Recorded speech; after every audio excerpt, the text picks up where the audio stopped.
privilégio dar o seu recado. Você agora não está sozinho. Fernando Sérgio está aqui ao lado, no seu somzão ou no seu radinho. Se você está todo, conte agora com Fernando. Tudo é alegria e felicidade. Muito obrigado pela audiência. Amigo ouvinte, é um privilégio. Nosso sucesso é você com a gente, aqui no show do Fernando Sérgio. Alô, Rio de Janeiro. Fernando Sérgio. Alô, Brasil. Fernando Sérgio. Alô, mundo inteiro. Fernando Sérgio. Fala, pode parar, parou, tô falando, parou, que coisa. Nossa, mas o pessoal tá decidindo mesmo, olha, não leva muito a sério, não, isso aí é tudo puxa-saco, viu? Que isso, Pato, que isso? Ah, o coral de puxa-sacos, olha lá, o Sérgio Solon Santos dando boa tarde, o Luiz Henrique Oliveira, Alice Alves, nossa, quanta Alice, todos os meus fãs, tio, pode fazer um programa aí que eu garanto. Esse Pato, minha gente querida, boa tarde a todos vocês. Estamos iniciando mais um programa, né? Muito obrigado aí a você pela audiência, né? Minha gente querida, pois é, eu estou impressionado, né, com o que está acontecendo nesse país. Eu não sei, eu gostaria de começar o programa com mais otimismo, com mais alegria, mas eu acho que a gente tem que começar com a realidade.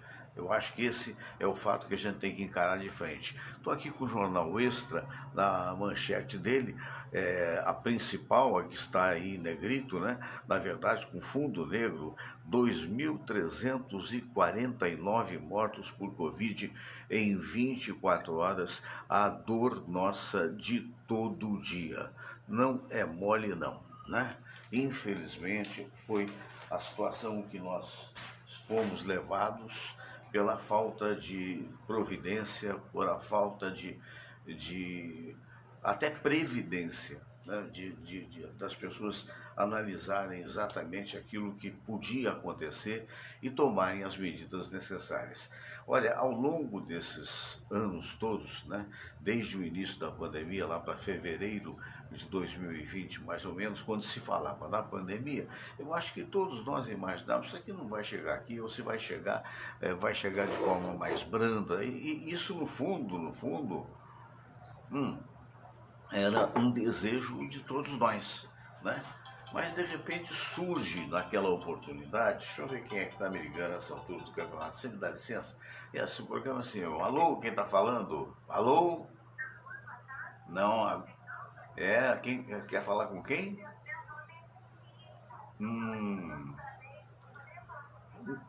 Não, querida, nesse momento não, porque ele está apresentando um programa pela internet, tá bom?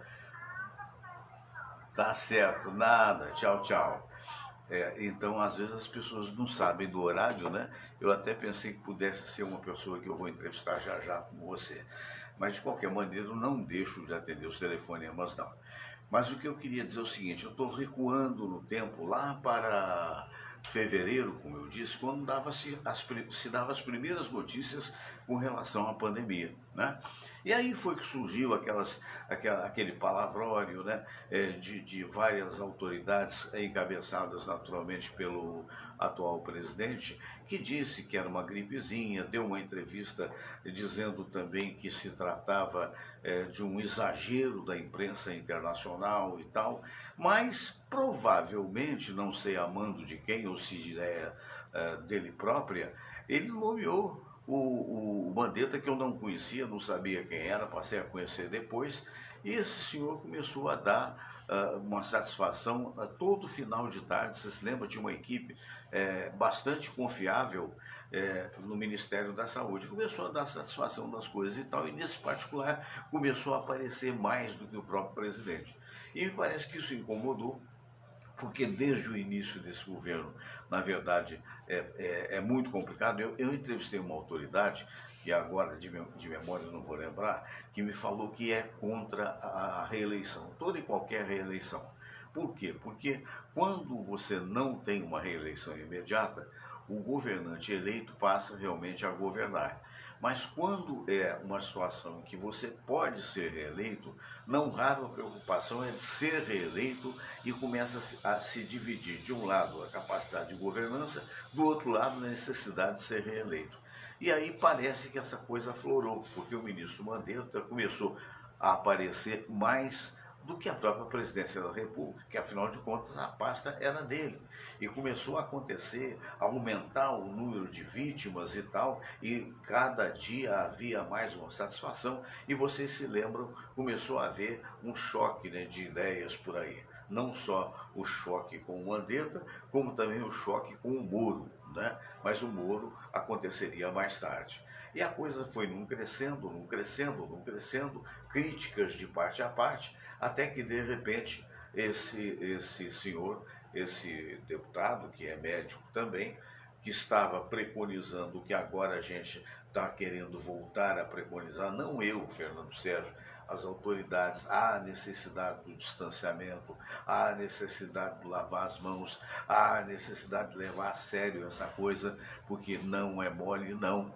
Né? Mas aí se dizia, não, se você fizer o distanciamento, você vai matar o país e tal. Sim, pode-se até afirmar que total, né, o chamado lockout, que em momento algum houve no Brasil no sentido geral, né, realmente seria um grande tombo, e foi para muita gente, lamentavelmente. Mas a causa não seria o governo, não seria nem o senhor Mandetta, mas foi sim o vírus, o tal coronavírus, que à época nós chamávamos de novo coronavírus.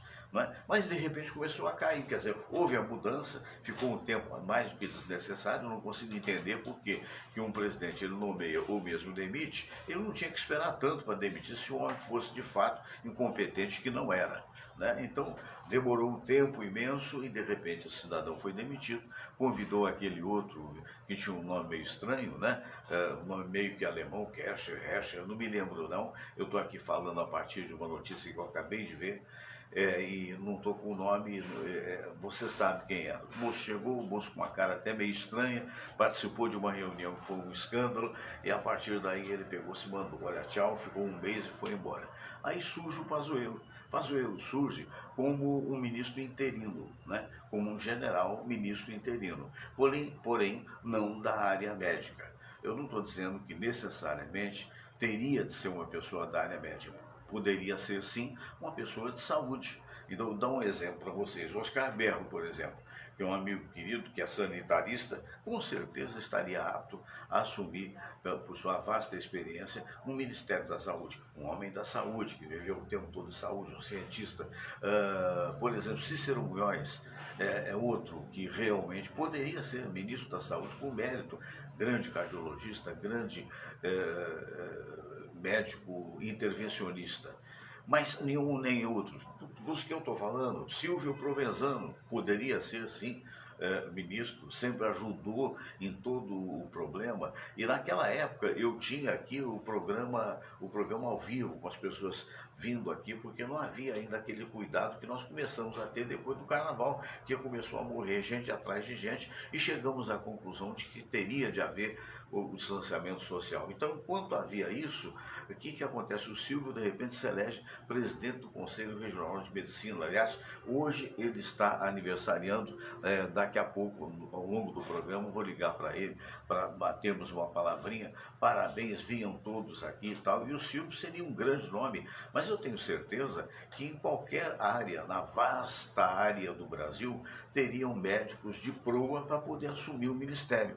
Ou então, de repente, um grande cientista da saúde. Não, e aí bota o Pazuello, e o Pazuello explicitamente, num dado momento, você se lembra quando ele tentou pela primeira vez comprar a vacina Coronavac, e que o presidente cancelou a compra, os dois deram entrevistas, e o Pazuello falou, sabe uma coisa? É o seguinte, manda quem pode e obedece quem tem juízo. E o presidente caiu na gargalhada, porque é o que ele gosta realmente, ele quer mandar em todos, ele quer, se possível, ele fazia sozinho toda a governança, não é possível, né? E daí as coisas não andaram como deviam andar. Eu tenho notícias aqui hoje, por exemplo, que o Chile até junho deve conseguir aproximadamente vacinar 50% da sua população. E nós até hoje vacinamos apenas 9 milhões de pessoas, em 200 e tantas milhões que nós temos, 210, 220 milhões, que ninguém sabe, na verdade, ao certo, tintim por tintim. Então, houve a falta de providência e houve também os maneirismos. O que eu chamo de maneirismo, né? A cloroquina faz muito bem, a cloroquina resolve, não é a cloroquina, é a ivermectina. Eu acho até que, para quem é leigo, tanto ele quanto eu e quanto aqueles que dizem isso, é uma tentativa, né? Poxa, tá difícil, tá havendo vítima para dedéu, vamos tomar, né? Eu acho normal. Agora, o que não é normal é você não ouvir a ciência. O que não é normal é você começar a denegrir, por exemplo, com a Organização Mundial da Saúde, coisa que foi feita no Mr. Trump, que foi defenestrado do poder, sem saber a história daquelas pessoas lá. Que pode errar? Pode errar. Mas seguramente ninguém é guindado a um poder desses se não tiver um embasamento por trás. Então a Organização Mundial da Saúde dizia, isso não adianta. Lá foi o Brasil importar não sei quantos milhares de frascos de cloroquina, de ivermectina, que são, no caso da ivermectina, é um remédio para a flora intestinal, para eventuais vermes que tenhamos, e que teoricamente podia, mas não acontecia. E aí, não só isso, estabelece-se uma guerra de achar o culpado. Isso é muito comum, né? Porque é aquela história, quando a pessoa não tem firmeza naquilo que está fazendo, ela começa a querer achar culpados. E os culpados foram achados, e quem eram os culpados? Por incrível que pareça, a imprensa, os jornalistas, a imprensa. Quer dizer, primeiro que, se nós estamos construindo uma democracia, se isso aqui é uma democracia, é preciso conviver entre os contrários, né? Você pode não gostar do que eu estou falando e você até usar a minha palavra para criticar construtivamente. Ou você pode gostar, isso faz parte. E toda democracia exige a presença de uma oposição. Mas não é verdade que toda a imprensa brasileira seja oposição ao governo Bolsonaro. Não, não é verdade. Existem aqueles que são alinhados com o pensamento dele, que eu sinceramente não consigo saber qual é. Existem aqueles que, como eu, tanto faz como tanto fez, porque não me dá a menor... realmente, o que eu não gosto é de ver o desrespeito implementado nos cargos oficiais brasileiros. Mas como é isso, Fernando? É o palavrão desnecessário, é o xingamento desnecessário. Quer dizer, tudo isso me leva à seguinte frase: nós já tivemos, isso não tem nada a ver com a administração, nós tivemos políticos muito mais preparados e muito mais estadistas, né? Porque é evidente, a gente não pode transformar o Brasil que tem famílias, o Brasil que para alguns se diz católico, para outros se diz evangélico, para outros se diz respeitador, digamos assim, num pardieiro. Ou seja, cada um fala o que quer, a hora que quer e seja o que Deus quiser. Isso é impossível. Então, no início era isso, quer dizer, a tal do Covid, ela é, digamos assim, fruto da imprensa internacional. Começou a morrer gente até onde tinha a grande imprensa internacional, que é notadamente nos Estados Unidos e também, obviamente, na Europa. Ora, pelo amor de Deus, é fruto não importa o que. Acontece que houve o que teve, o que houve, mas de repente arrefeceu. Não é verdade? De repente começou a diminuir. Eu mesmo tive a satisfação. Na época, por exemplo, o doutor Munhoz era diretor do Hospital Alemão do Amparo, ainda hoje ele está no Hospital do Galeão, né? Ele é tenente-coronel da Aeronáutica, e nós nos falamos. Eu me lembro que ele falou: Fernando, olha, até recentemente eu tinha 70% de ocupação dos leitos hospitalares, hoje eu só tenho 30% de ocupação. Mas que maravilha, que maravilha. Mas eu tinha colocado no ar uma mensagem psicografada que recebi, dessas muitas que eu recebo diariamente, muito interessante, que dizia que ia passar, mas que poderia haver uma segunda onda se o ser humano não entendesse que todos somos iguais perante não só Deus, mas perante a cada um de nós mesmos. E aquilo, se Deus quiser, isso não vai acontecer, porém, todavia, contudo, aconteceu. Se é por causa daquilo que foi dito da espiritualidade ou não, aí fica dependendo do ponto de vista da crença de cada um. Mas a realidade é que a coisa começou a aumentar, começou a aumentar, e chegamos, como chegamos nesta última semana, nos primeiros dias desta semana, a 1.952 mortos num dia, a 1.600 e poucos no outro, e ainda ontem a 2.372 mortos, assumindo o epicentro da pandemia no mundo.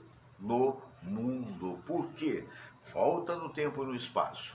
Chega em maio, então 70 milhões de doses foram oferecidas pela Pfizer ao governo brasileiro, e consoante com quem manda, que não é o ministro da Saúde, mas é o senhor Bolsonaro, disse não, porque não concordava com aquela cláusula, que tem até uma lógica, né? É aquela história, mas se tivesse outra opção, e na realidade não tinha.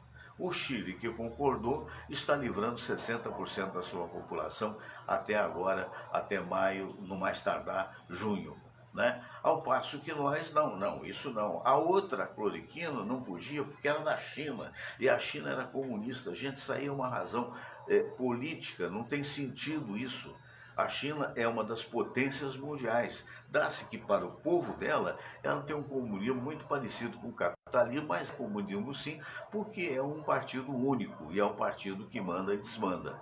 Mas o que interessa é que ela tinha as possibilidades, como ainda tem tido, de poder fabricar as vacinas e transferi-las, mas nós não queríamos de maneira nenhuma, porque nós estamos alinhados com os Estados Unidos. Mas como estamos alinhados com os Estados Unidos se havia verdadeiras declarações de amizade do presidente Jair ao presidente Trump, e o presidente Trump saiu e foi substituído? A gente tem a mesma grande simpatia, e a gente teria que fazer um novo esforço, que aí nesse particular eu até parabenizo esse governo. Qual foi o esforço ainda ontem, através do ministro das Relações Exteriores do Brasil, que não é nada hábil, houve um pedido de ajuda, meio que no desespero, um pedido de ajuda ao governo chinês, porque nós precisamos desesperadamente dos tais, da Coronavac, da Sputnik, seja de que for, da Pfizer, do Johnson Johnson. Agora, talvez isso venha a acontecer, embora tardiamente, perdendo vidas, porque não tivemos a capacidade de perceber a realidade de uma pandemia, por isso que se chama pandemia, porque é mundial, não é? Então, tenhamos a condição talvez de salvar. Sabe por quê? Porque o Brasil está no quintal dos Estados Unidos, essa é que é a verdade. E pode multiplicar isso ao Deus dará, com a tal da cepa que foi descoberta na Amazônia. E por que a cepa foi descoberta na Amazônia? Porque há 4 meses antes, o governo da Amazônia dizia: olha, estamos no limite do oxigênio. E quem é que tomou providência? Foram tomar 2 ou 3 mais tarde. A conclusão que eu chego é que o senhor Pazuello poderia se retirar em benefício da população, ou então o presidente poderia fazer com que o senhor Pazuello fosse para um outro cargo mais ligado à logística e trouxesse de fato um cientista que vá obedecer à ciência e que poderia efetivamente multiplicar o número de vacinas e curas deste país. E, sobretudo, que fosse mais humilde, basicamente essa. Mas houve uma possibilidade. Essa possibilidade surge, então, lá em Israel, surgiu uma droga, e essa droga, aspirando essa droga, o pessoal fala que é spray, não é spray, é colocado com um respirador, é um medicamento, aí é medicamento, não é vacina, e que teria evitado em 50, 100 pessoas, o número eu sei, mas não está de memória aqui, teria evitado 100% da possibilidade do desenvolvimento da doença. Então nada mais natural que se pegasse um jatinho da FAB e fosse lá pesquisar, saber o que é isso. A curiosidade fica por conta que na hora da saída se reuniram todos os representantes do governo brasileiro que iriam a Israel anteontem, né? E entre eles estava o senhor Eduardo Bolsonaro, filho do nosso dedicado presidente e deputado federal. Todos fotografaram sem máscara e com proximidade. O avião decola, quando chega em Israel, descem todos de máscara. Por quê? Porque o governo de Israel exigiu que os bonitões usassem máscara. E aí houve o reflexo. A imprensa, não foi a imprensa que criou o fato, nem a imprensa favorável a ele, ao governo, nem a desfavorável e nem aquela que está buscando o melhor para o Brasil e depende de ser favorável ou não. Então foi um fato comentado. Por que aqui no Brasil saíram sem máscara e lá botaram a máscara? Dando uma entrevista através da televisão, que está gravada, que foi divulgado por todos os lados, o senhor Eduardo Bolsonaro disse o seguinte: essa imprensa mequetrefe que nós temos no Brasil, né? Imagina se eu falo esse governo mequetrefe que nós temos no Brasil. Eu não estou falando isso, né? Nível é uma coisa, ofensa é outra. Né? Isso aí é um despreparo, é falta de decoro, para participar de uma Assembleia Nacional, para participar de um Congresso. Né? Então, mas foi emocional, digamos assim. Essa imprensa mequetrefe no Brasil, falando de máscara e tal, peguem a máscara e enfim no rabo. Foi isso que ele falou. Foi isso que ele falou. É inevitável a pergunta que eu pretendo fazer, se eu conseguir falar com o desembargador hoje, é inevitável a pergunta que eu quero fazer. Já não existe mais políticos como antigamente. Aí aqueles que eventualmente são apaixonados pelo atual governo, independentemente de qualquer coisa, pode dizer: mas teve ladrão, um monte deles, e outros que foram competentes e não foram capazes também, igual ao momento atual que a gente está vivendo. Então o que a gente precisa é respeito, Eu tenho que respeitar a sua casa, você tem que respeitar a minha casa. Nós temos que saber que somos iguais, independentemente da autoridade eventual que estejamos instituídos.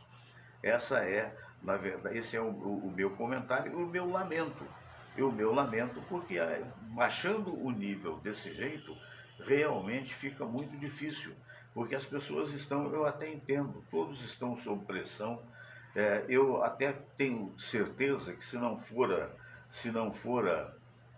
digamos assim, a doença, o atual presidente da República poderia estar fazendo um governo bem melhor, não é? Porque é evidente, ou qualquer um que fosse eleito faria um pouco mais ou um pouco menos, porque uma coisa é com a pandemia. Mas o que não pode é descontar no lombo da população, e mais particularmente no lombo das famílias, a incompetência que eventualmente está havendo nesse momento na gestão da saúde, notadamente. Há tentativas outras que eventualmente dão certo ou não, mas a situação da saúde é realmente muito preocupante. Eu vou ligar agora para o desembargador José Augusto Araújo Neto, que é um dos grandes exemplos, né, de trabalho. E quando eu digo isso, ele teve até a coragem de estar aqui comigo quando aqueles 4 desembargadores do Ministério do Trabalho foram presos, vocês se lembram, e ele afirmou aqui que realmente, como toda organização humana, existem aqueles que não prestam, existem aqueles que prestam, né? E claro que está que ele fazia parte, faz parte dessa turma. Eu estou achando que talvez ele não tenha lido, mas eu vou tentar mais tarde aqui. Então eu vou botar aqui, vamos torcer para que funcione. Eu vou botar aqui o nosso querido Silvio Provenzano, sabe? doutor Silvio Provenzano, que ontem ele entrou aqui, que chegou, opa, que maravilha, chegou o desembargador, nosso querido amigo, vou botar assim, tá bom, tá ótimo, chegou, não sei se ele viu a abertura, mas eu já fiz o enunciado, por assim dizer, né? Deixa eu ver aqui como é que tá a coisa aqui, porque o nosso objetivo é fazer com que, olha, vou ligar mais uma vez, desculpa você que está me ouvindo, mas eu não podia passar sem fazer esse comentário, que até se estendeu um pouco, mas é natural. Deixa eu voltar de novo, tocar, volta para a chamada. Beleza, aqui está o nosso desembargador. Desembargador, boa tarde, doutor Zé Augusto. Boa tarde, Fernando Sérgio. Estava ouvindo você ligar, mas não estava conseguindo abrir, mas felizmente até ouvi a sua voz, mas depois consegui. Graças a Deus. Telefone, essa nossa internet é bem complicado. Né? Vamos torcer para vir a tal da 5G, né? Que dizem que essa é perfeita, porque até a 4G não resolve. Às vezes a gente perde uma entrevista brilhante porque ela falha. Né? Ontem mesmo... Mas eu não sei quando vem essa 5G, sabe por quê? Porque também o negócio já está virando político, né? Politização do 5G, se é chinesa, se é americana, o negócio fica sempre essa discussão, não procuram ver o que é o melhor, né? A gente vê, como você estava comentando, a respeito da pandemia, né? É verdade. Eu fico feliz que o amigo tenha visto, porque de uma certa forma eu fiz já o enunciado, né? Queria a sua opinião, que é uma coisa que me preocupa, desembargador, porque às vezes que eu tive a oportunidade, quando garoto, gostava muito de ver julgamentos, de ver a atuação do promotor, a atuação dos advogados de defesa, e sempre nós tivemos atuações em nível, né? Mesmo recentemente, a nível de deputados, seja da esquerda, da direita ou do centro, nós tivemos um certo recato, nós temos uma certa postura, que é a postura quando a gente entra numa casa e que eventualmente a gente não tenha intimidade, a gente tem que se conter, né? E de repente vem esses palavrólios todos, né, que eu aqui enunciei, culminando com essa frase de inconformismo por parte do senhor Eduardo Bolsonaro, porque a imprensa disse que eles só usaram máscara na China e não usaram aqui, e ele disse essa imprensa mequetrefe, né, usou esse termo do Brasil, pega a máscara e enfia, eu não preciso repetir o que eu falei uma vez, que basta. Então, queria a sua opinião como homem culto, como homem da justiça, mas da justiça verdadeira, que honrou a sua cátedra ao longo dos anos, que eu sei disso, a respeito desse momento terrível que a gente está vendo de tragédia. É terrível, né? A imprensa é mequetrefe mesmo, fica falando de casas compradas por milhões, né? Quase 6 milhões lá de reais, fala de erros da pandemia, quer dizer, é mequetrefe, porque fala, né? Registra o que está passando. Mas mesmo sendo assim, a gente tem que ir em frente, lutando e fazendo as críticas, porque eu acho que a finalidade da imprensa, e aqui o nosso caso também é uma atividade de imprensa, é de criticar, ver onde estão os erros. Você já apontou alguns erros aí, e esses erros foram grandes nessa questão da pandemia. Eu acho que há erros de várias partes. Eu vou fazer críticas ao governo federal, mas não vou deixar de fazer críticas também aos governos estaduais e às prefeituras, porque também há erro nisso. E fazer erro até em parte da nossa população também. Eu acho que a gente tem que verificar onde estão os erros, por que o Brasil chegou a essa situação. Perfeito. Se nós pararmos para pensar, e olha que a imprensa até alertou sobre isso. Eu me lembro mesmo quantas vezes eu já falei isso, quantas vezes você já falou, quantas vezes a Globo falou, essas outras televisões todas também, né? Rede TV, e todas as outras aí também, criticando também. E quantas vezes nós falamos, alertando, e não adiantou nada, ninguém ouviu, e a imprensa falou, essa imprensa mequetrefe fala, mas eles não ouvem. E os erros foram muitos. Se nós pararmos para pensar, desde o início dessa pandemia, o Brasil tinha tudo para ser uma nação para resolver essa questão da pandemia de forma bastante satisfatória. Porque quando apareceu a doença aqui no Brasil, nós já tínhamos visto o exemplo da Itália, da Espanha e países da Europa que estavam enfrentando uma doença muito difícil de combater. E logo se percebeu que a forma de combater essa doença, como não havia remédio para combatê-la, como não havia vacina para evitar a doença, seria o isolamento. Até o lockdown que falavam tanto, né? Eu acho que poderia ser o lockdown no início, ou poderia ser um distanciamento social já em determinadas atividades que produziriam um resultado bastante satisfatório. Mas eu falei, vou criticar primeiro o governo federal. O que houve? O nosso presidente é um presidente do achismo. Ele não ouviu a ciência em momento algum. Ele não procurou encontrar subsídios na ciência, não procurou ver o que os cientistas pensavam, o que os médicos pensavam, o que as pessoas que entendem da matéria pensavam. Ele não colocou, eu acho que a cloroquina é que resolve. Daí colocou isso na cabeça e começou a sustentar isso. Daí veio o distanciamento social. Não precisa trabalhar, nós vamos temos que resolver a economia. Ele não teve a capacidade de entender que combatendo a doença ele resolveria o problema da economia, como nós estamos vendo hoje no Reino Unido lá, que está voltando às atividades, daqui a pouco os Estados Unidos e outros países aí. Por quê? Porque teria que combater a doença, senão você não teria como resolver a economia. Ele não teve a capacidade de ver isso. Então foi contra o distanciamento, foi contra quando apareceu o uso de máscara, que a ciência indicou como o uso da máscara como uma das formas de combater a transmissão de doença.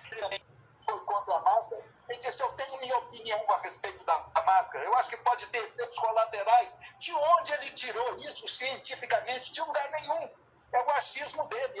Eu tenho minha opinião. Não é ter opinião, não. É ver o que a ciência diz, é ver o que os cientistas pesquisaram. Não, eu tenho minha opinião e foi contra a máscara.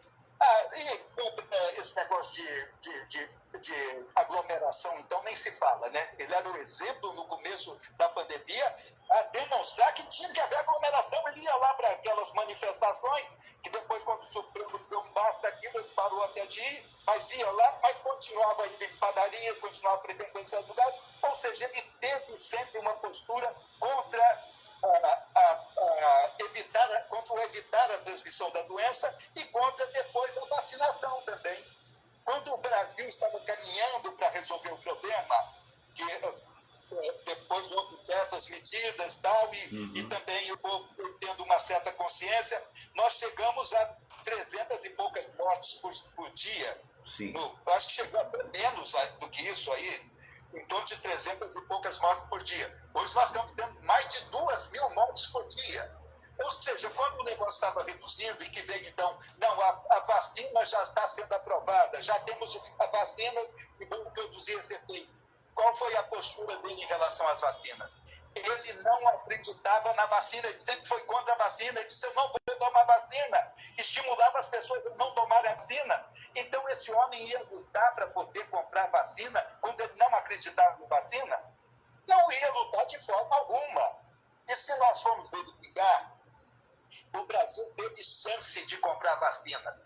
Em abril de 2020, olha, estou falando em abril de 2020, criaram lá um consórcio, o COVAX, 165 países, e ofereceram ao Brasil 200 milhões de doses. E o Brasil estaria entre os 5 primeiros a receber nessa vacina. E ele recusou a participação desse COVAX, que era um consórcio de países para comprar vacina. Vejam bem, 200 milhões de doses. Daí, em agosto de 2020, a Pfizer ofereceu ao Brasil 70 milhões de doses, e essas vacinas já chegariam em dezembro do ano passado. Em dezembro do ano passado. Ele nem deu resposta, porque ele está contra a vacina, não ia lutar pela vacina. Depois veio também, em 20 de abril de 2020, Eduardo Pazuello, que é o ministro da Saúde, coitado, entende pouco da matéria, pelo jeito não entende nada, né, ou quase nada. A Coronavac ofereceu 46 milhões de doses. O Bolsonaro desautorizou, dizendo que aquilo era vacina chinesa, ele não iria comprar a vacina chinesa, quem mandava era ele. O poder é meu. Chegou a dizer coisa parecida nesse sentido assim. Então o Brasil tinha 200 milhões de doses, 70 milhões de doses, 46 milhões de doses, teria um total de 316 milhões de doses para uma população de 212 milhões de habitantes. E as crianças não tomam vacina. Então seria vacina mais do que suficiente para imunizar todas as pessoas vacináveis. Ele fez isso? Não fez nada, né? Agora que ele chega, agora é triste o que ele chega, a gente tem que registrar. Há poucos dias aí, ele chegou a falar assim, pessoas morrendo, Brasil atingindo cada dia maior número de pessoas mortas no dia a dia, todo mundo consternado com essa situação, milhares de pessoas perdendo parentes, né? Durante mais de 1.000 pessoas perdendo parentes por dia, mais de 1.000 pessoas por dia. Hoje estamos em 1.650 e poucos, média diária, porque chega a 2.000 e poucas em determinados dias. O que ele falou, meu Deus, quando todo mundo está perdendo familiares, perdendo amigos, todo mundo sofrendo com isso, que tem que ter um mínimo de sensibilidade. Quem chega à presidência da República tem que ter um mínimo de sensibilidade. Com certeza. Ele disse o que para essas pessoas, para essas famílias, para nós amigos, para toda a população brasileira. O que ele diz? Chega de frescura, de mimimi. Vão ficar chorando até quando? Quer dizer, não vão chorar os mortos? Nós vamos ficar chorando sempre. Sempre, Não vamos ter até quando, não. Nós vamos chorar eternamente os mortos. E ele fala isso, meu Deus, o filho de um presidente da República. Daí tem agora o filho dele, diz o Flávio, diz, a nossa arma é a vacina. Nossa arma é a vacina. Ele está lá preocupado talvez com a casa dele. A nossa arma é a vacina, saindo por aí. Agora vem com o Eduardo Bolsonaro, você já registrou a frase. Eu acho que a gente tem que repetir essa frase, sabe por quê? O povo tem que se chocar com isso. Perfeito. Paulo disse assim, você pensa em mequetrefe, fica apenas cobrindo a máscara. Que foi falado dele, que saiu daqui sem máscara e chegou lá de máscara. Assim, você mequetrefe, fica apenas cobrindo a máscara. A máscara. Está sem máscara, está com máscara. Enfia no rabo, gente. Porra! Olha o palavrão, meu Deus. Eu sou obrigado a repetir isso, que a gente tem que chocar a população. Esse cara fala, meu Deus. Não pode um sujeito falar que é deputado federal. Isso aí pode dar até processo para ele lá na Câmara dos Deputados. Isso aí para ele falta de decoro, comportamento com falta de decoro. É um comportamento que infringe a lei. Isso é falta de decoro. E aí a gente chega nessa situação, né? E eu vejo assim, então o Supremo Tribunal acusa tudo, a culpa é do Supremo Tribunal Federal, que passou para os governadores e prefeitos decidir sobre as normas a respeito do combate à pandemia. Não é bem assim. Hoje o ministro Supremo ainda lembrava, não é bem assim. O Supremo Tribunal Federal, vendo o descalabro que estava caminhando as coisas, um presidente que não tomava as providências, decidiu ir de acordo com a lei, não está contra a lei, não foi uma medida apenas política, não. Decidiu que todos os âmbitos da administração pública, da União, dos estados e Distrito Federal e prefeituras, têm poderes concorrentes para decidir sobre a matéria. Poderes concorrentes não dispensam o presidente da República, a União, de também ter participação nisso. Como tiveram lá em outros países, né? A gente vai se lembrar, Reino Unido, Boris Johnson começou contra as medidas de combate à pandemia. Pegou a doença, viu o que era e passou a ser um defensor das medidas.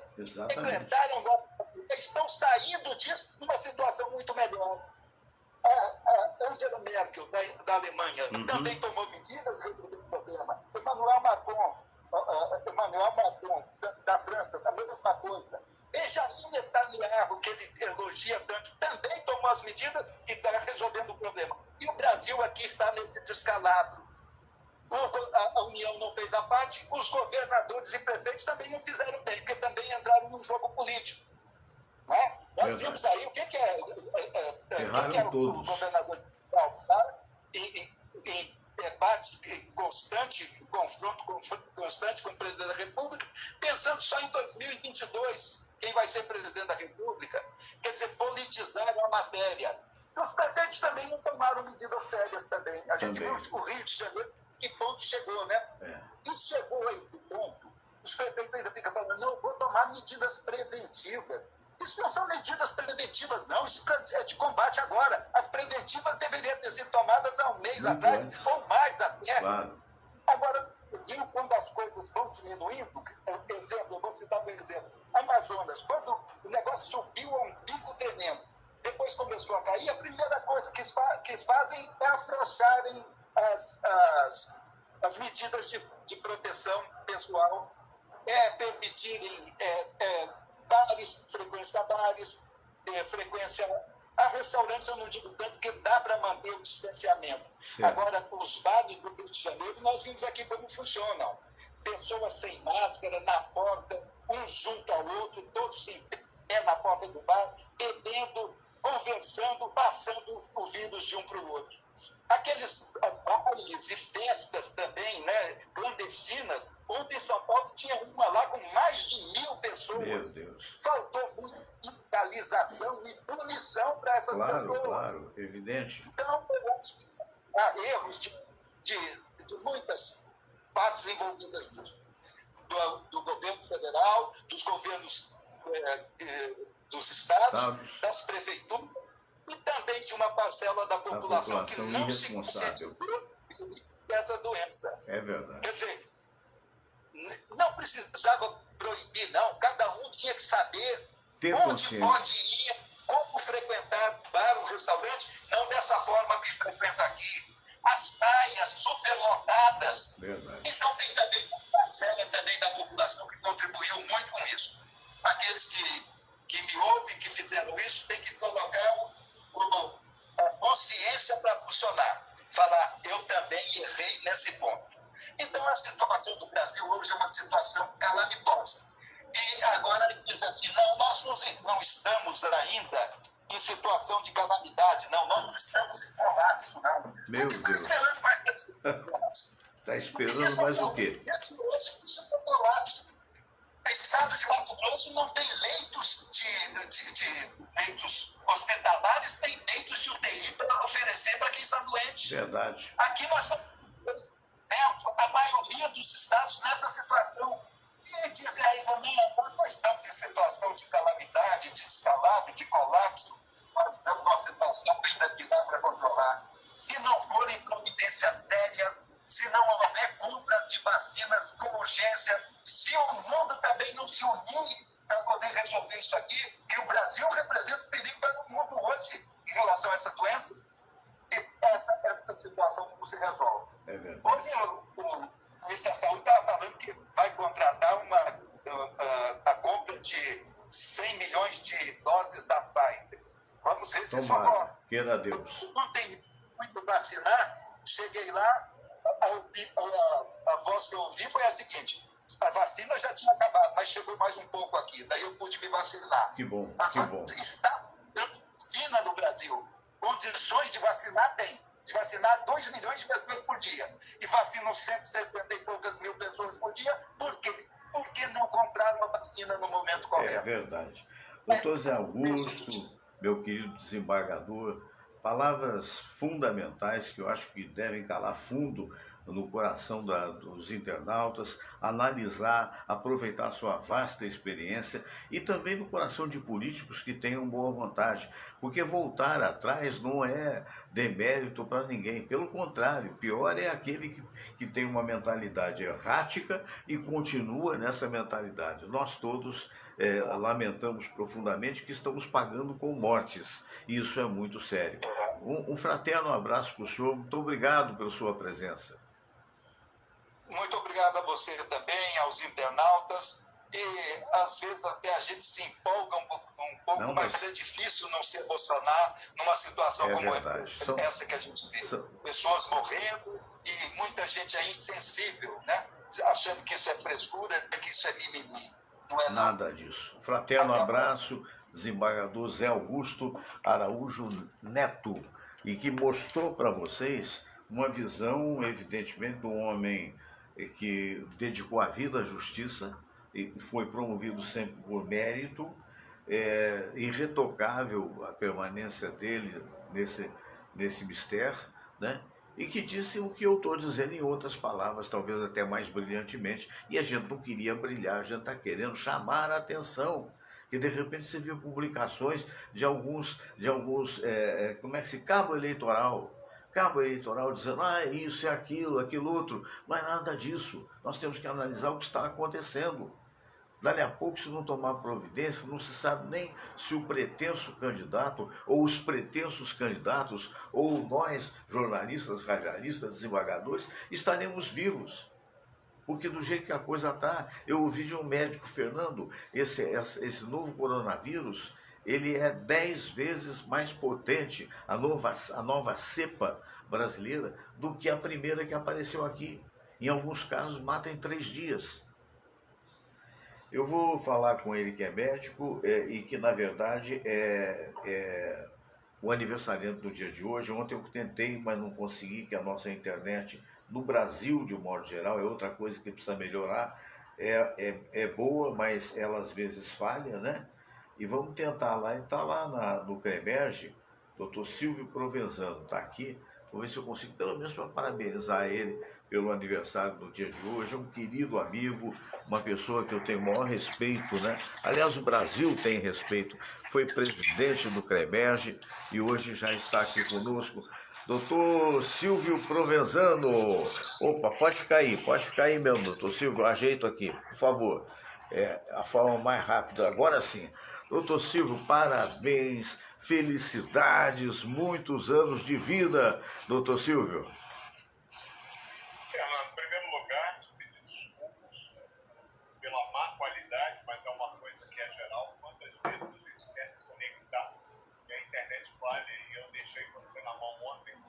Você, com a generosidade que caracteriza os grandes net, Obrigado. resolveu ligar para mim hoje para me dar a oportunidade de falar com os seus internautas e, ao mesmo tempo, poder comemorar a vida, que é aquilo que a gente mais tem para comemorar nesse momento. Viva a vida. E quando a gente já tem uma certa idade, como nós, poder comemorar o aniversário no meio de uma pandemia amigo é muito bom. Nossa. Então, a recomendação é: cuidem-se. Eu estou aqui, absolutamente isolado, razão pela qual, para poder falar melhor com os seus internautas e contigo, eu tirei a máscara, mas estou com ela aqui para poder usá-la tão logo eu saia daqui. Eu sou filho do presidente, sou filho da Suqueira, que me permitiu estudar um pouquinho e saber que nesse momento o pouco alto se pode fazer, além de aguardar com uma certa ansiedade que as vacinas cheguem para a maior parte da população. Elas vão chegar, vamos ter paciência. Poderiam já estar aí, acabamos de ouvir, sim, mas não estão. Por um erro, eu diria que de planejamento, de pensamento, de filosofia. E vamos parar por aqui para não ir além, porque Isso. esse evento já o foi. Hoje é um dia de comemorar a vida e, junto aos internautas, a você, a Samira, ao Todinho, eu quero poder comemorar a vida. Que a gente possa comemorar estar sobrevivendo no meio desse caos que a gente inadvertidamente foi enfiado. A gente não se enfiou. É verdade. Se enfiaram nele. Mas a gente vai sobreviver, Fernando, porque nós somos teimosos. Não vai ser esse vírus que vai nos levar, não. A gente vai resistir a isso. Deus é grande. E acima dele não há vírus nenhum, te garanto. Perfeito. Eu sei que o amigo não vai chegar para tantos abraços virtuais, né? Já que não podemos nos abraçar devido à amizade que temos, e muitos nesse momento estão lamentando isso. Então não vou prender muito o amigo, não, apenas agradecer a Deus o fato da sua presença em nossos relacionamentos, né? E nesse momento, muitos dos pacientes, eu sou um deles, que o amigo consegue minimizar as dificuldades, as dores e, sobretudo, quantos ao longo dessa carreira tão bonita o amigo deve ter salvado. Então é aquela história, sinta-se homenageado. E o que eu te garanto que, como poucas vezes na vida eu me senti, poder entrar rapidamente no meu programa, poder compartilhar da minha alegria de estar comemorando com todos vocês mais um ano de vida. E que Deus, na sua magnífica benevolência nos permitir construir. E mais uma vez a internet falha nesse momento. Mas não há de ser nada, a gente já conseguiu o básico, que seria dar a ele os parabéns. Ficou num compasso de espera, não sei o que houve, mas não tem problema. É o que eu falei, querem implantar no Brasil, e estão implantando de uma certa forma, a medicina através da internet, né? Meu Deus do céu, né? Ainda bem que às vezes dá certo, mas não é sempre, né? Mas é um avanço, a gente tem que olhar por isso. Então, o doutor Silvio Provenzano, nossos parabéns. Está vendo a moça que você viu ali? Eu vou colocar aqui para você, mas deixa eu ver uma coisa aqui. Bom, é com ela mesmo. Eu quero mostrar, porque muita gente não entende, né? Como é que, por exemplo, a China, cujo governo brasileiro agora teve a humildade de pedir ajuda através do ministro das Relações Exteriores para liberar o máximo possível de vacinas, né? Pelo menos pediu ajuda. Por que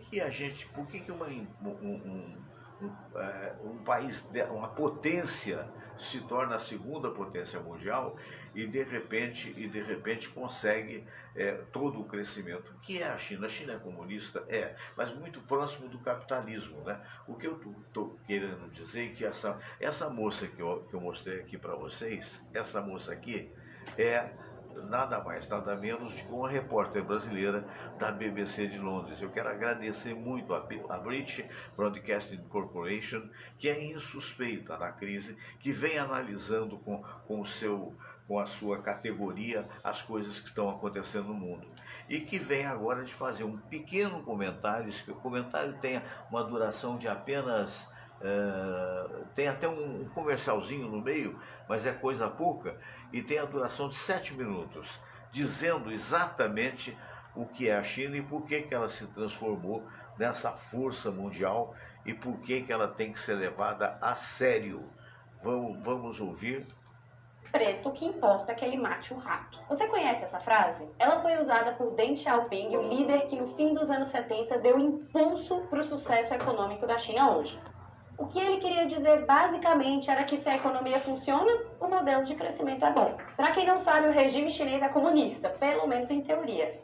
E a frase do gato e do rato tem muito a ver com isso. Meu nome é Camila Veras Mota, da BBC News Brasil em São Paulo, e eu vou explicar essa história nesse vídeo. Com essa visão, digamos, pragmática, Deng Xiaoping mudou completamente a política econômica da China. Em 1978, depois da morte de Mao Tse-tung, líder que governou o país com mão de ferro por quase 30 anos, ele anunciou um programa econômico que ficou conhecido como Reforma e Abertura. Esse foi o início de uma mudança profunda na estrutura da economia chinesa. Mas para se ter dimensão dessa transformação, a gente precisa voltar um pouquinho mais no tempo. Há 70 anos, o Partido Comunista tomava o poder na China e seu líder, Mao Tse-tung, anunciava o nascimento de uma nova nação, a República Popular da China. O governo tomou o controle das fábricas, das empresas, da terra. Basicamente, eliminou a propriedade privada, uma das características mais marcantes do comunismo, conforme descrito por um de seus principais ideólogos, o alemão Karl Marx. Mao queria transformar a China, até então um país rural, em uma nação industrializada. Para isso, ele colocou em prática um programa de reformas batizado de Grande Salto Adiante. Ele criou as chamadas comunas populares, reunindo milhares de trabalhadores e fazendas coletivas na tentativa de transformar a agricultura chinesa e diminuir o abismo que separava campo e cidade.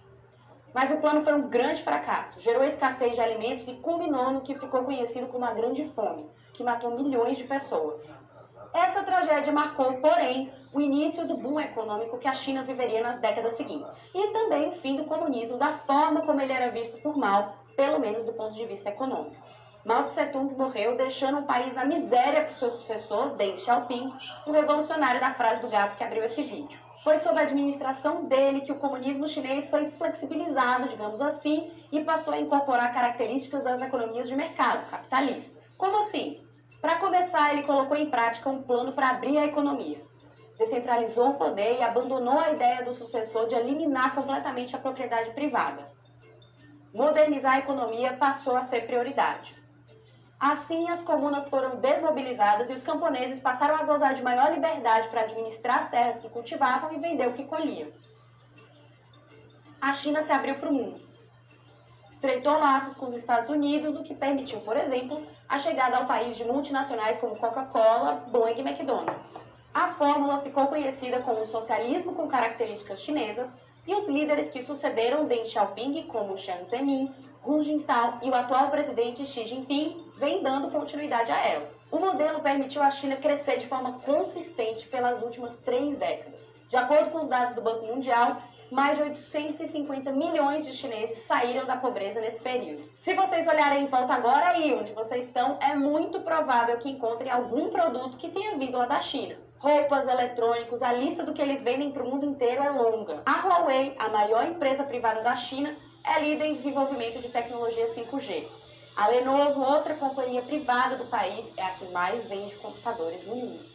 Por tudo isso, não são poucos os analistas que dizem que, economicamente, a China hoje está muito mais perto do capitalismo do que do comunismo. É verdade, mas o país mantém uma série de particularidades. O governo chinês ainda tem um papel enorme no planejamento da economia, a propriedade da terra segue em suas mãos e as empresas privadas têm que se submeter a inspeções estatais e aceitar a participação de comitês do Partido Comunista dentro da operação, o que pode, claro, influenciar as tomadas de decisão dos gestores. Quem quer fazer negócio na China não tem como escapar disso. Por outro lado, a liberalização da economia trouxe uma série de mudanças para a sociedade chinesa. A desigualdade disparou e, por exemplo, a educação, que já chegou a ser totalmente pública, hoje não é mais. É preciso pagar pelos 9 primeiros anos de ensino. O sistema de saúde ainda é público e atende a maioria da população, mas os mais ricos recorrem a clínicas e médicos particulares. Comprar uma casa é cada vez mais difícil porque os preços no mercado imobiliário dispararam.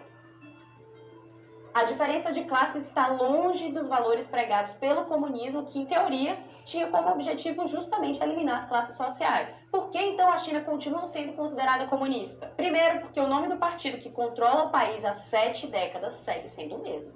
O Partido Comunista da China é o único no cenário político e opera sem oposição.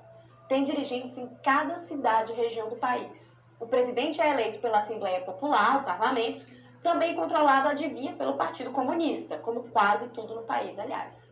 Não existe liberdade de imprensa.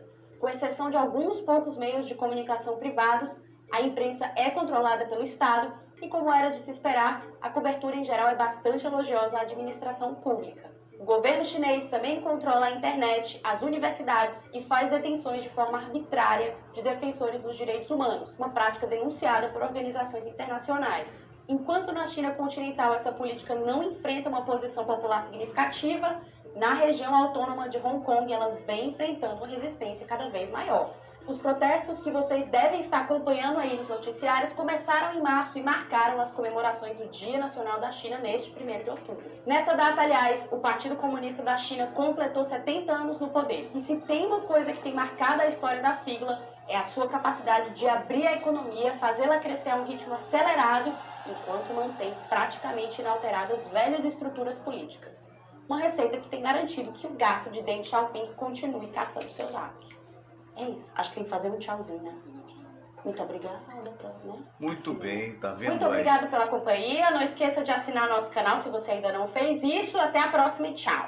BBC News, a British Broadcasting Corporation, analisando o que é de fato a China, desde que valores e defeitos também. Esse é o nosso querido Aziz Ahmed, jornalista dos mais conhecidos, né? E que tem a sua coluna muito importante no jornal O Povo. Muito bom dia, muito boa tarde, Aziz, desculpe, boa tarde.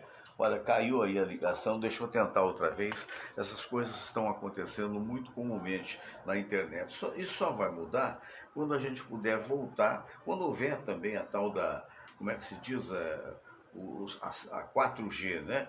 Eu vou ligar de volta para ele, vamos ver se é possível. Eu queria lembrar o seguinte, se você estiver vendo a gente no YouTube, né? Você, por favor, se inscreva, é muito importante que você se inscreva. E se puder compartilhar, então eu fico penhoradamente agradecido, né? youtube.com, Fernando Sérgio, vai lá, se inscreva, toca no sininho e aí fica tudo bem, tá bom? Eu gostaria muito que você fizesse isso. Aqui está o nosso querido Aziz Ahmed, mas meu Deus do céu, tô ligando e de repente, olha só, tá dizendo bateria fraca.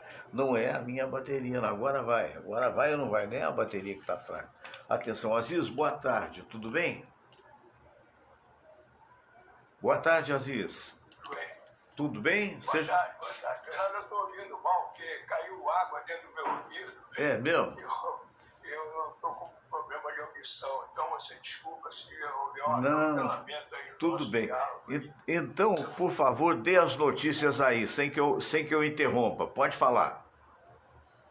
Tá ok. A primeira notícia é que é um laudo e um estudo pedido pela PUT, elaborado pelo IES. Ele diz que a Lava Jato ela encerrou 4.400.000 empregos e fez o Brasil perder 172,2 bilhões em investimento. Nossa, Quer dizer, esse valor, ele é 40 vezes maior do que o que o Ministério Público Federal diz haver recuperado, né, com essa operação Lava Jato. Mas eu não estou querendo defender nem contra a Lava Jato, eu até achei interessante uma postagem que esse promotor de justiça, o Rio sim. Guerra, colocou. Ele disse que a Lava Jato prendeu 200 pessoas. Nenhum negro, nenhum preto, nenhum favelado e nenhum pobre. Quer dizer, realmente é verdade. Uma outra notícia é que de julho a dezembro do ano passado, o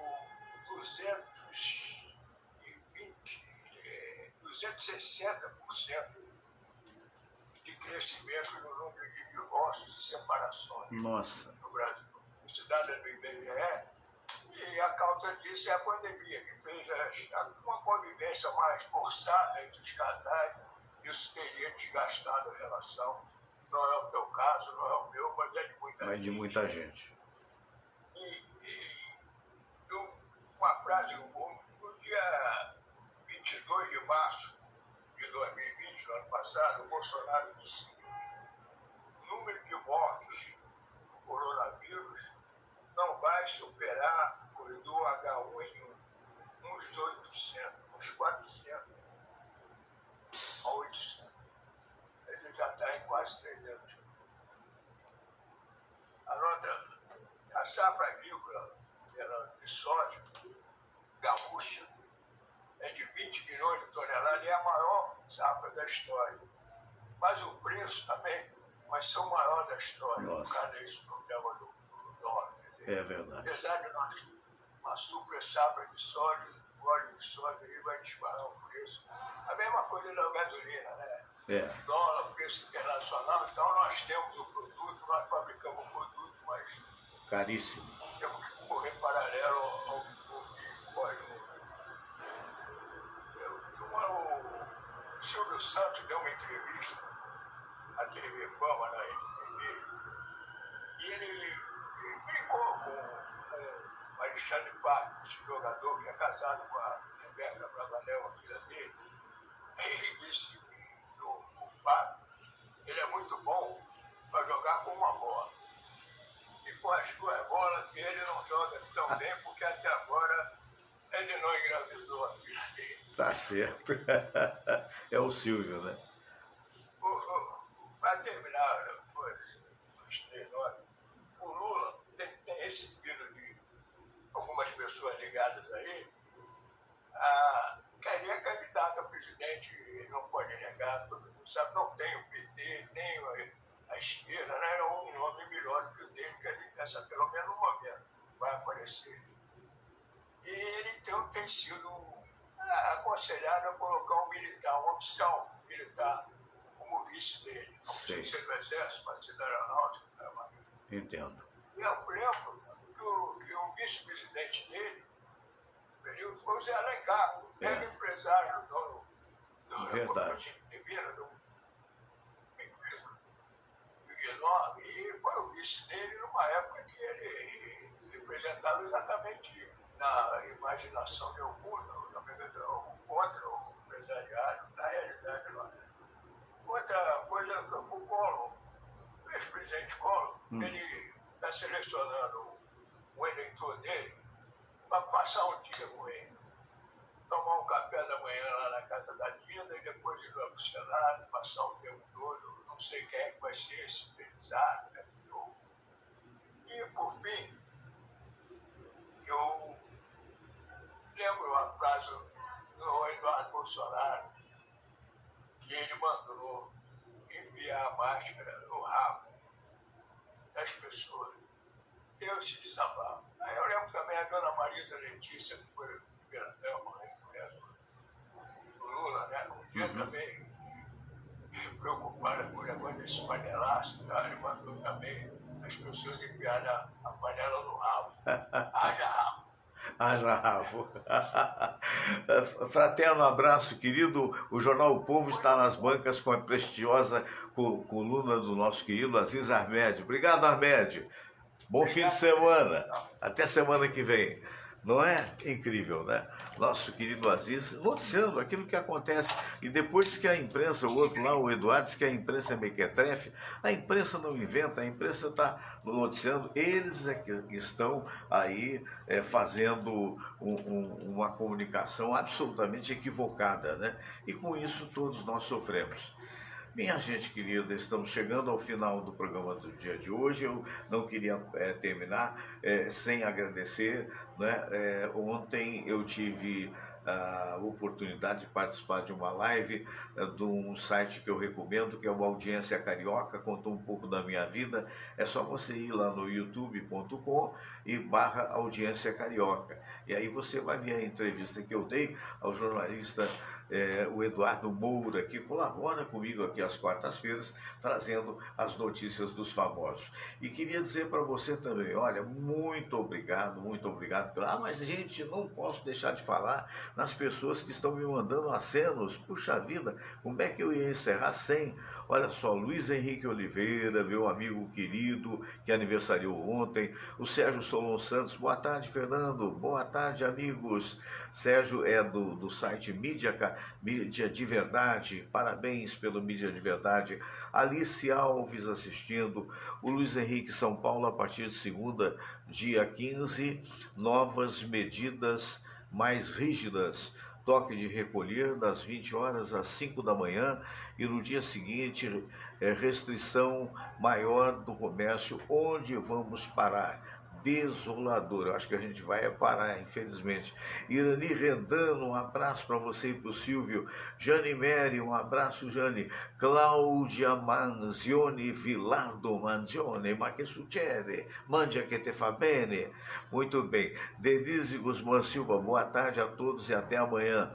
Luiz Henrique Oliveira, infelizmente eu sinto com muita dor no coração que esse mundo não tem mais jeito, meu amigo Fernando Sérgio.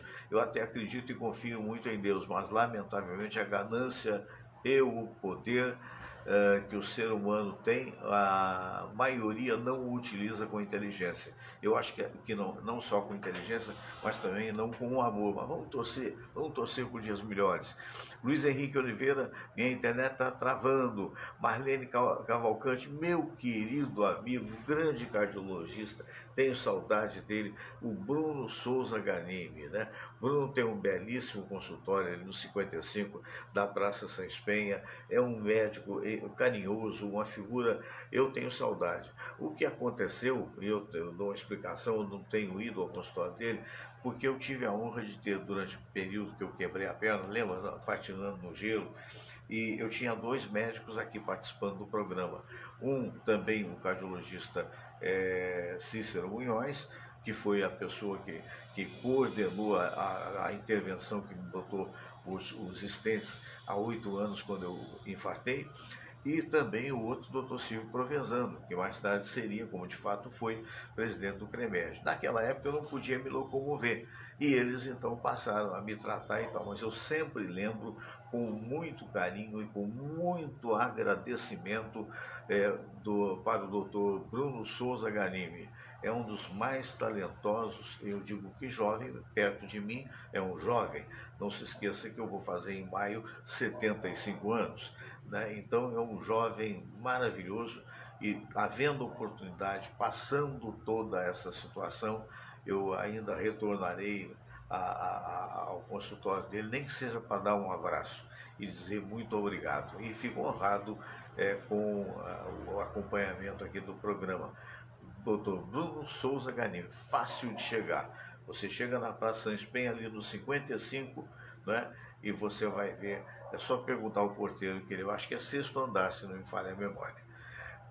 Elvira Araújo, um abraço. Elvira Araújo, Marlene Cavalcante, são tantas as pessoas.